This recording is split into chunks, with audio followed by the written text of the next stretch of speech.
Bismillahirrahmanirrahim. Assalamualaikum warahmatullahi wabarakatuh. Alhamdulillahirabbil alamin. Wassalatu wassalamu ala asrofil anbiya'i wal mursalin wa ala alihi wa ashabihi rasulillahi ajmain. Tiada kata yang pantas kita ucapkan pada hari ini melainkan puji syukur kehadirat Allah yang telah melimpahkan rahmat dan nikmatnya kepada kita bersama, sehingga kita telah dapat berkumpul di ruang yang istimewa ini dengan orang-orang yang luar biasa. Dan selawat beriring salam tidak lupa pula kita mohonkan kepada Allah, semoga disampaikan selalu buat junjungan kita, yakni Nabi besar Muhammad sallallahu alaihi wasallam. Allahumma sholli ala Muhammad wa ala ali Muhammad. Yang sama-sama kita hormati Bapak narasumber, Bapak Ahmad Gindi, seterusnya Bapak-bapak, ibu-ibu panitia seminar menulis satu buku dalam 1 menit. Seterusnya teristimewa kepada bapak-bapak, ibu-ibu, rekan-rekan yang penulis yang luar biasa. Baiklah, terima kasih banyak kita ucapkan kepada moderator yang meminta saya untuk menyampaikan testimoni atau pengalaman ketika kami melaksanakan kegiatan menulis. Sebelumnya Bapak Ibu, Mbak kece urang, tak kenal maka tak tahu, tak tahu maka tak sayang. Mungkin alangkah baiknya kita perkenalan terlebih dahulu, yang mana nama saya yaitu Rahmalinis SAG, lahir di Pagaruyung pada tanggal 17 September 1976.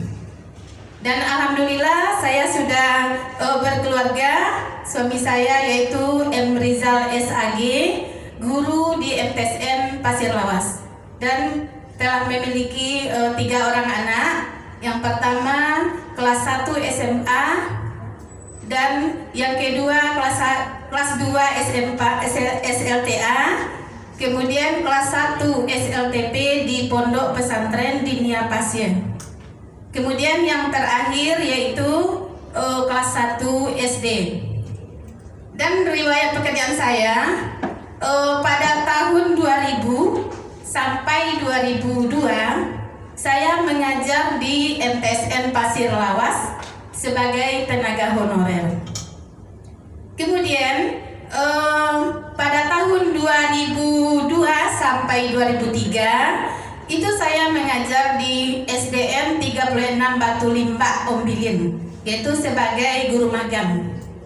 Kemudian pada tahun 2003 sampai 2014 itu saya mengajar di SDN 16 Nanampe Pagaruyung, yaitu sebagai guru bantu, dan alhamdulillah langsung terima SKCPNS-nya di sana. Kemudian Bapak Ibu, pada tahun 2014 saya dimutasikan ke SDN 01 Pagaruyung sampai sekarang. Mungkin hanya itu untuk perkenalan.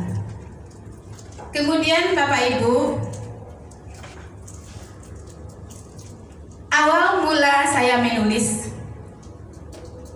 awal mulanya sempat terpikir dalam ingatan saya bahwa saya tidak akan mampu melahirkan sebuah buku. Jangankan melahirkan atau membuat satu buku, Bapak-bapak, Ibu-ibu, membuat beberapa lembar saja mungkin saya tidak mampu, saya kesulitan. Karena apa? Karena kadang-kadang ide itu tidak ada. Kemudian alhamdulillah pada tahun awal 2020, yaitu bulan Maret, itu ada pelatihan menulis yang diadakan oleh KPPL Tanah Datar, yaitu Sagu Sabu, satu guru satu buku, yang juga diadakan di Hotel Emersia 1 tahun yang lewat. Nah, kemudian diberikanlah pendampingannya selama 1 bulan, yang mana di dalam 1 bulan itu kami digabungkan dengan grup menulis yang dibimbing oleh mentor yang luar biasa yang saling memotivasi, dan kemudian lagi para penulisnya yang saling memotivasi dan menyemangati, sehingga tidak segan-segan kami di tengah malam yang sunyi itu saling membangunkan. Jam 2 ditelepon oleh teman, bangun menulis itu. Jadi kami bertekad maju bersama untuk melahirkan sebuah karya. Ketika itu kami membayar 450. Jadi ada dari motivasi teman tersebut, kece urang Bapak Ibu, kalau berteman dengan orang menjual minyak wangi, ya, jadi kita akan tertular wanginya. Kalau kita berteman dengan penulis, maka dengan sendirinya ada terhipnotis dalam diri kita untuk menulis. Jadi dari grup kelas menulis itu, sebagaimana dikatakan oleh narasumber, kiat menulis itu yang pertama, alirkan saja. Artinya apa? Tulis apa saja yang kita ingat.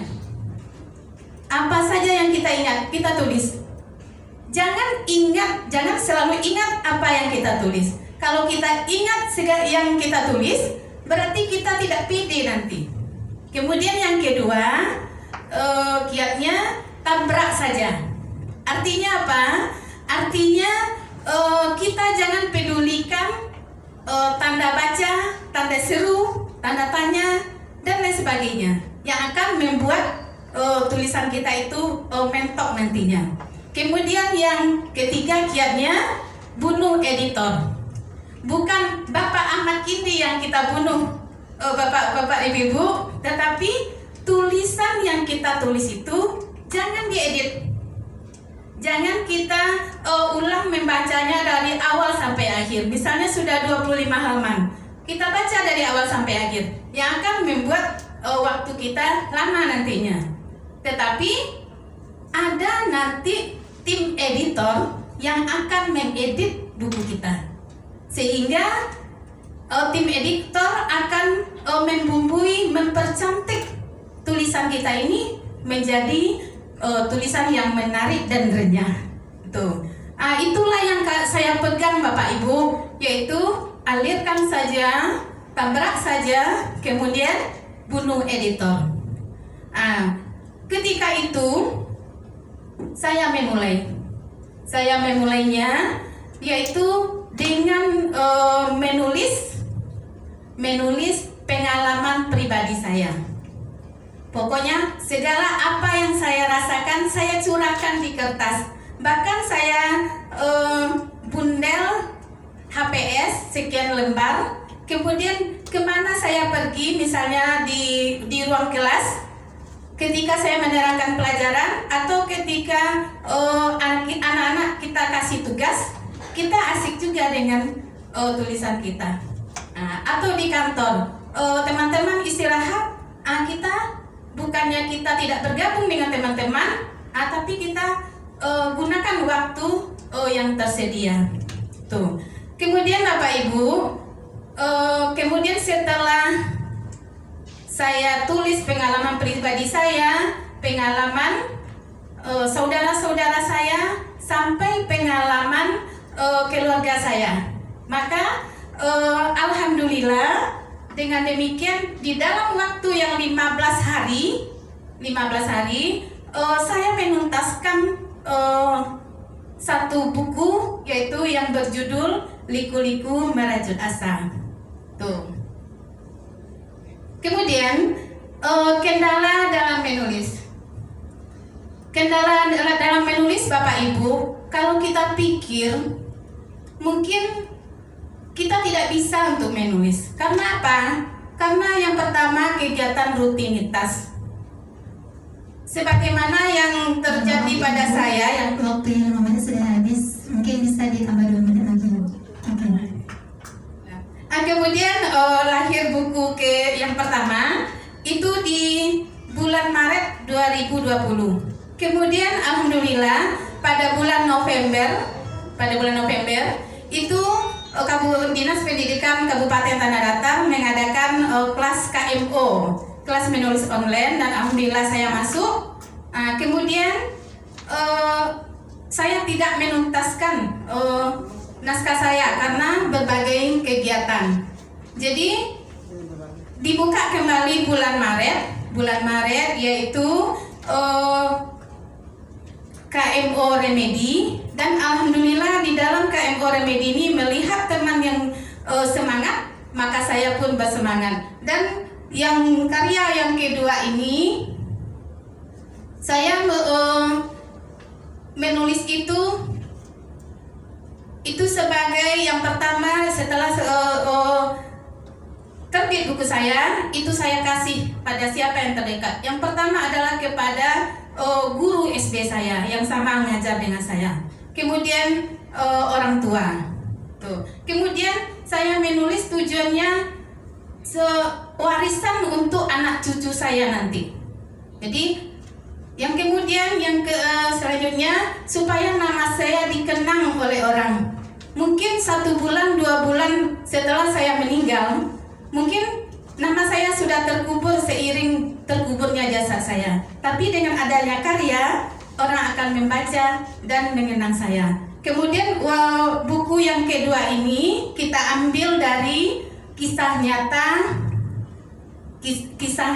dari rekan menulis.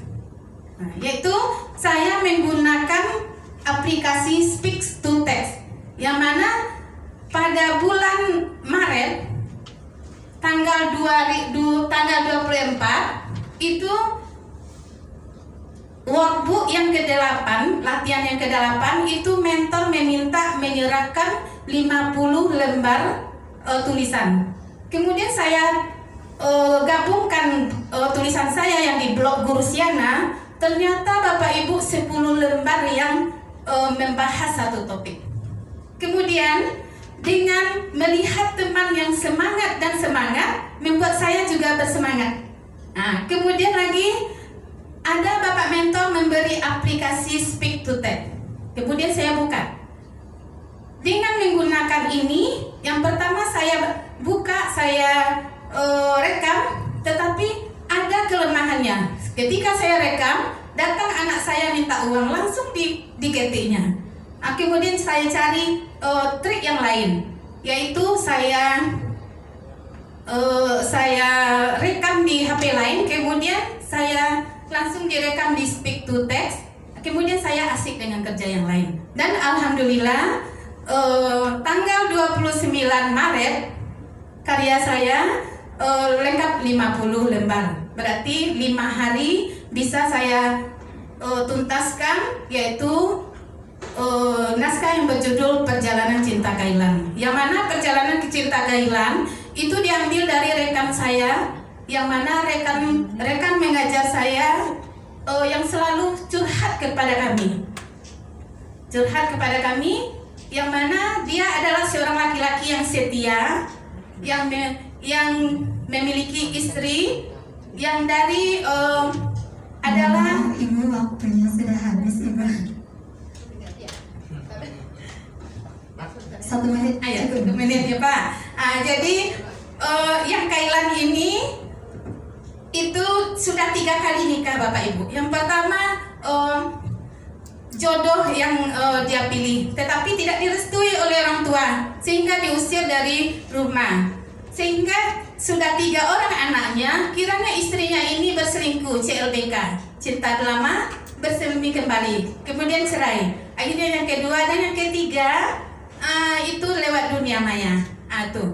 Akhirnya saya minta ide sama bapak itu, kemudian dibolehkan. Wah, ini mantap untuk jadikan novel Pak, silakan Bu, katanya. Kemudian perjalanan cinta Kailan ini alhamdulillah sudah terbit dan sudah saya kasih ke Kemenak dan orang-orang terdekat. Kemudian alhamdulillah dan saya share di grup, di setiap grup, dan grup alumni, dan alhamdulillah di grup alumni ini ada teman saya yang sutradara di MNC TV dan dia suruh kirim naskah ini untuk dipelajari. Dan mohon doanya Bapak Ibu semoga buku ini bisa ditayangkan, difilmkan nanti. Amin ya robbal alamin. Dan kemudian Bapak Kailan ini di sekolah namanya sudah hilang yang asli. Dengan siapa belajar? Dengan Bapak Kailan. Jadi sudah melekat ke Bapak Kailan ini. Jadi alhamdulillah dengan istri dia yang terakhir ini alhamdulillah lewat dunia maya dan nampaknya lebih langgeng dia. Mudah-mudahan inilah cinta terakhir dari Kailan. Dan apresiasi lagi pada jihan media Pak, yang covernya ini sebenarnya tidak ini. Sebenarnya tidak ini dikasih, tetapi itu bagusnya jihan media. Dia menawarkan pada kita maunya ibu seperti apa. Jadi saya katakan, Pak, bagaimana kalau kita hadirkan Kailan berdiri di jalan yang berliku, nanti ada love, ada cinta di sunset karena dia sudah menua menikmati cintanya itu. Mungkin hanya itu share atau berbagi pengalaman dari saya Bapak Ibu. Saya mohon maaf karena waktunya sudah terledor. Dan wabillahi taufik wal hidayah. Assalamualaikum warahmatullahi wabarakatuh. Waalaikumsalam warahmatullahi wabarakatuh. Terima kasih kita ucapkan kepada Ibu Romalines yang telah menyampaikan testimoninya ya Bapak Ibu semua. Bagaimana perjalanan dan lika-liku Ibu Romalines dalam menulis seperti itu ya, dalam menerbitkan